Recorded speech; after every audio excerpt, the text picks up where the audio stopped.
जय गणेश। मैं पंडित दौलतराम सारस्वत आप सबका इस YouTube चैनल पर स्वागत करता हूं। सभी ज्योतिष प्रेमियों को मेरा राम राम। आज मैं आपको कालसर्प योग के बारे में बताने जा रहा हूं। कालसर्प योग कितने प्रकार के होते हैं और इस योग से जीवन में क्या क्या प्रभाव आता है वो सब आपको बता रहा हूं। ज्योतिष में 12 राशियां हैं। इसके आधार पर 12 लग्न होते हैं और इनके विविध योगों के आधार पर कुल 288 प्रकार के कालसर्प योग निर्मित हो सकते हैं। विविध धर्म ग्रंथों एवं शास्त्रों में सर्पदोष का वर्णन मिलता है। यदि हम प्राचीन ग्रंथ मानसागरी, बृहजातक तथा बृहद पाराशर होराशास्त्र का अवलोकन करें तो ये सिद्ध हो जाता है कि इन ग्रंथों में कालसर्प योग अथवा सर्प योग का उल्लेख किया गया है। सप्ताह के 7 दिनों के नाम किसी न किसी ग्रह के ऊपर रखे गए हैं, किंतु राहु और केतु के आधार पर कोई नाम नहीं रखा गया, क्योंकि इन्हें छाया ग्रह माना गया, छाया ग्रह माना जाता है। इसलिए इनका प्रभाव भी परोक्ष रूप से पड़ता है। राहु का स्वभाव शनिवत है और केतु का मंगलवत माना जाता है। एक शरीर के 2 भागों में राहु को सिर एवं केतु को धड़ माना गया है। विचार शक्ति होती है सिर से, किंतु शरीर न होने पर यह स्वयं क्रिया करने के असमर्थ होता है। राहु जिस भाव में स्थित हो, जिस भाव में होता है, उसके भावेश उस भाव में स्थित ग्रह या जहां दृष्टि डालता है उस राशि एवं उस भाव में स्थित ग्रहों को अपनी विचार शक्ति से प्रभावित क्रिया करने को प्रेरित करता है। किंतु जिस भाव में बैठता है उस राशि उसके भावेश केतु पर दृष्टिपात करने वाले ग्रहों के प्रभाव में क्रिया करता है। केतु को मंगल के समान मान लेने पर उसका प्रभाव मंगल के समान विध्वंसकारी हो जाता है। अपनी महादशा एवं अंतर्दशा में व्यक्ति की बुद्धि को भ्रमित कर सुख समृद्धि का हास करता है। राहु की महादशा बाधाकारक होती है। यहाँ विचारणीय यह है कि राहु संबंधित ग्रह के माध्यम से अपना कार्य करता है एवं केतु संबंधित ग्रहों के प्रभाव में आकर उस ग्रह के अनुसार कार्य करता है। राहु के संबंध में एक बात अवश्य विचारणीय है कि राहु जिस ग्रह के संपर्क में हो उसके अंश राहु से कम होने पर राहु प्रभावी रहेगा, जबकि राहु के अंश कम होने पर उस ग्रह का प्रभाव अधिक होगा एवं राहु निस्तेज हो जाएगा। उस स्थिति में कालसर्प योग का प्रभाव न्यूनतम रहेगा। कालसर्प योग राहु से केतु एवं केतु से राहु की ओर बनता है, यह विचारणीय है। राहु से केतु की ओर बनने योग का ही प्रभाव होता है। राहु और केतु के बीच में जितने ग्रह आ जाते हैं तो कालसर्प योग का निर्माण होता है, जबकि केतु से राहु की ओर बनने वाला योग निष्प्रभावी होता है। यह कहना उपयुक्त होगा कि केतु से राहु की ओर बनने वाले योग की कालसर्प योग संज्ञा देना उपयुक्त नहीं होगा। प्रमुख रूप से भावों के आधार पर कालसर्प योग 12 प्रकार के होते हैं, जिनके नाम एवं प्रभाव निम्नानुसार है। पहला आता है लग्न के अंदर राहु बैठा हो और सप्तम भाव में केतु, तो ये अनंत कालसर्प योग का निर्माण करता है। अनंत कालसर्प योग में उत्पन्न होने वाला व्यक्ति जीवन में लग्न से सप्तम भाव तक बनने वाले इस योग को अनंत कालसर्प योग कहा जाता है। इस योग के कारण जातक को मानसिक अशांति, जीवन की अस्थिरता, कपट बुद्धि, प्रतिष्ठा हानि, वैवाहिक जीवन का दुखमय होना, इत्यादि प्रभाव देखने को मिलते हैं। जातक को आगे बढ़ने के लिए काफी संघर्ष करना पड़ता है।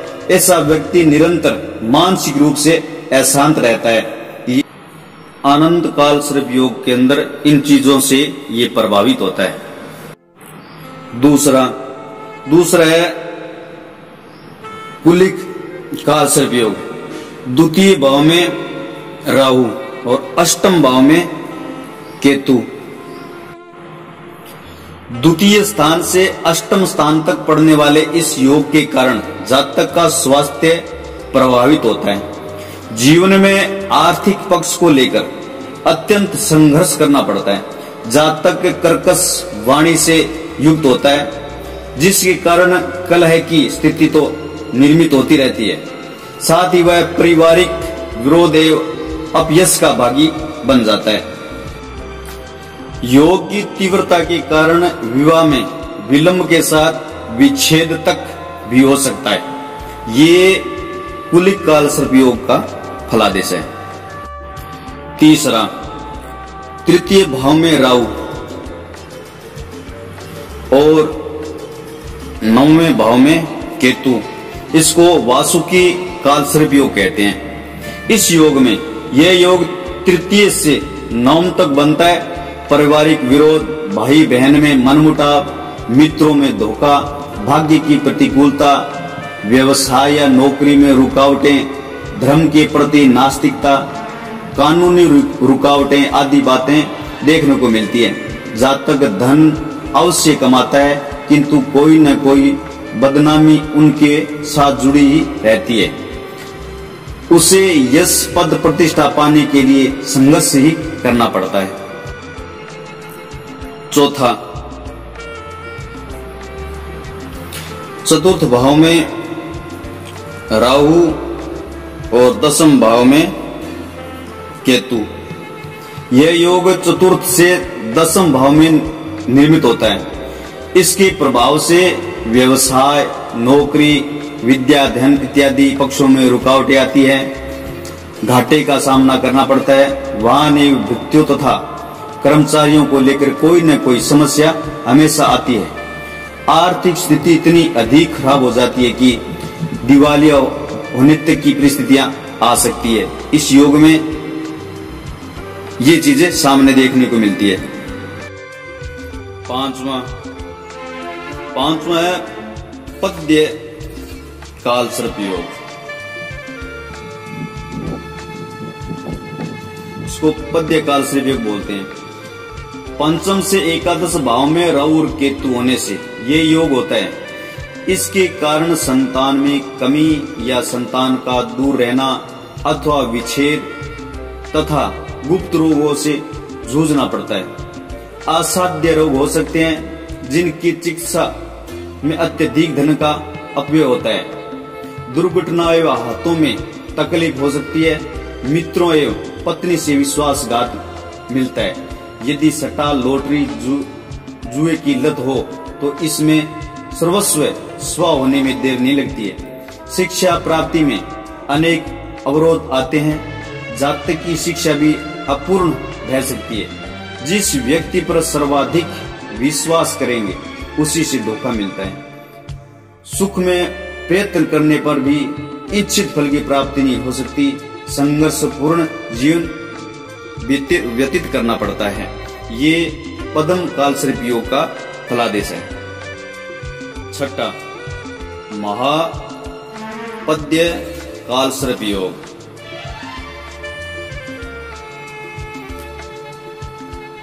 इस योग में पत्नी विछोह, चरित्र की गिरावट, शत्रुओं से निरंतर प्रभावादी बातें होती है। यात्राओं की अधिकता रहती है। आत्मबल की गिरावट देखने को मिल जाती है। प्रयत्न करने पर भी बीमारी से छुटकारा नहीं मिलता है। गुप्त शत्रु निरंतर षड्यंत्र करते ही रहते हैं। यह महापद्य काल सर्प योग का फलादेश है। सातवां है तक्षक।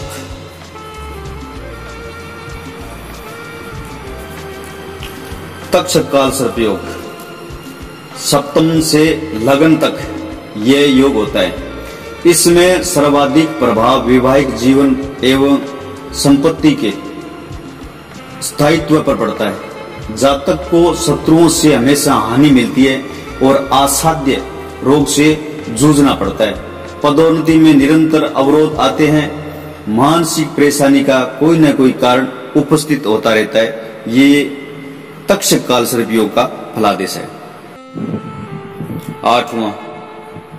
आठवां है कर्कोटक काल सर्प योग। अष्टम भाव से द्वितीय भाव तक कर्कोटक योग होता है। जातक रोग और दुर्घटनाओं से कष्ट उठाता है। ऊपरी बाधाएं भी आती है। अर्थ हानि, व्यापार में नुकसान, नौकरी में परेशानी, अधिकारियों से मनमुटाव, पदोन्नति, मित्रों से हानि एवं साझेदारी में धोखा मिलता है। रोगों की अधिकता, शल्य क्रिया, जहर का प्रकोप एवं अकाल मृत्यु आदि योग बनते हैं। ये कर्कोटक काल सर्प योग का फल है। 9वां, भाग्य स्थान में राहु, तृतीय भाव में केतु। ये शंखनाद शंखचूड़ काल सर्प योग का निर्माण करता है। ये योग 9 से तृतीय भाव तक निर्मित होता है। यह योग भाग्य को दूषित करता है, व्यापार में हानि एवं पारिवारिक तथा अधिकारियों से मनमुटाव करता है। फलतः शासन से कार्यों में अवरोध होते हैं। जातक के मुख में कमी देखने को मिलती है। ये शंखचूड़ नाम का जो काल सर्प योग है उसका फलादेश है। 10वां है पातक काल सर्प योग। पातक काल सर्प योग 10वें भाव से व्यवसाय की जानकारी मिलती है। संतान पक्ष को बीमारी भी होती है। 10वें एवं चतुर्थ से माता पिता का अध्ययन किया जाता है।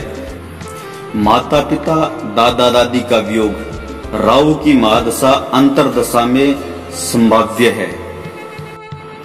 यह पातक काल सर्प योग का फलादेश है। 11वां योग विषाक्त योग।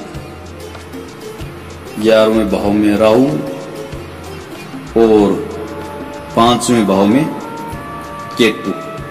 राहु और केतु के एकादश पंचम में स्थित होने पर इस योग से नेत्र पीड़ा, हृदय रोग, बंधु विरोध, अनिद्रा रोग आदि स्थितियां बनती है। जातक को जन्म स्थान से दूर रहने को बाध्य होना पड़ता है। किसी लंबी बीमारी की संभावना रहती है। ये विषाक्त विषधर काल सर्प योग का फलादेश है। 12वां द्वादश भाव में राहु और छठे भाव में केतु। शेष नाग काल सर्प योग का निर्माण होता है। द्वादश से षष्ठ भाव के इस योग में जातक के गुप्त शत्रुओं की अधिकता तो होती ही है, साथ ही वे जातक को निरंतर नुकसान भी पहुंचाते हैं। जिंदगी में बदनामी अधिक होती है। नेत्र की शल्य क्रिया करवानी पड़ सकती है। कोर्ट कचहरी के मामले में पराजय मिलती है। यह शेषनाग काल सर्प योग का फलादेश है।